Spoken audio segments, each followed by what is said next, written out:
This is our astronomer Tycho Brahe. When he was about 2 years old, he got kidnapped by his uncle Jorgen. He stayed with him for quite a while, and when he was around 13, he saw a solar eclipse, and that's what sparked his interest in astronomy. After he saw this said solar eclipse, he asked a teacher for a book about astronomy, and his math teacher gave him one of the few books on astronomy at the time. He also was told to not study astronomy until the nighttime and focus on his regular studies during the day.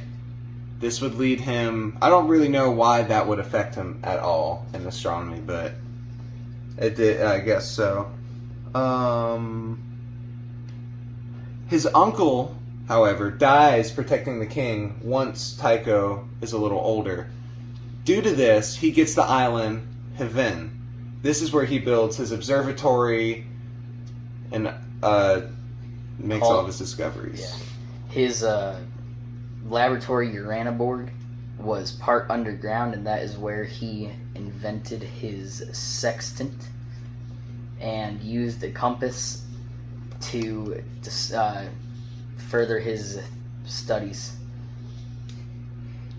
Some of these studies would include the placement of the stars. He did this every day to make sure he had the most accurate measurements.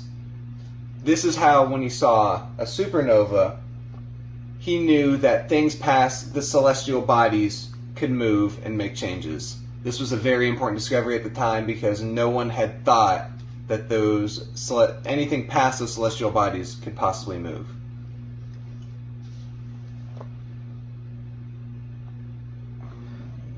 Yeah, the sextant, however, is used by measuring the distance between celestial bodies by picking a celestial body and lining up with the horizon, and that should tell you, with some math, the distance.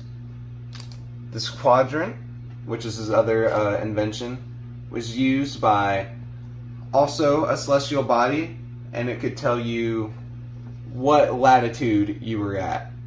So this would help you find your position on the Earth and help you better understand the position of where you are compared to the stars. Tycho Brahe was also known for rewriting almanacs and using a substantial amount of the king's funds, up to 1%, which was huge for the time.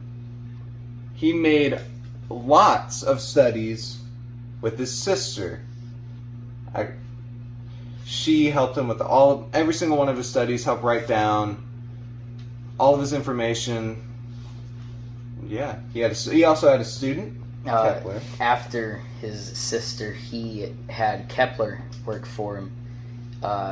And in his later years when he died, Kepler took over all of his studies and data. Kepler used these studies to find out that to be able to prove that the sun, we had a heliocentric universe, so that the sun was in the middle, that the Earth had an elliptical rotation, all planets did, and helped him discover his 3 laws of planetary motion. He redesigned the Copernican model and believed in a geo-heliocentric model. Other than that, he had a very, very interesting life. He had a duel with his third cousin over a math equation, who was right and wrong. This caused him to lose his nose, so he had a fake one. His nose was made of either brass or steel at the time. People believed it was gold and silver, which was obviously proven wrong. And he also had a pet moose. He wanted a pet moose because he wanted an animal faster than a deer. Unfortunately, his elk died by getting too drunk and falling down a set of stairs.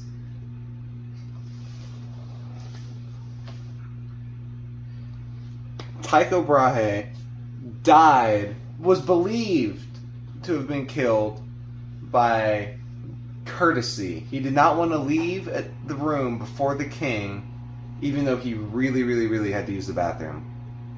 There are other theories, though, that say there are trace amounts of mercury in his body, and it was possibly poisoned by Kepler, King Charles, who did not like him,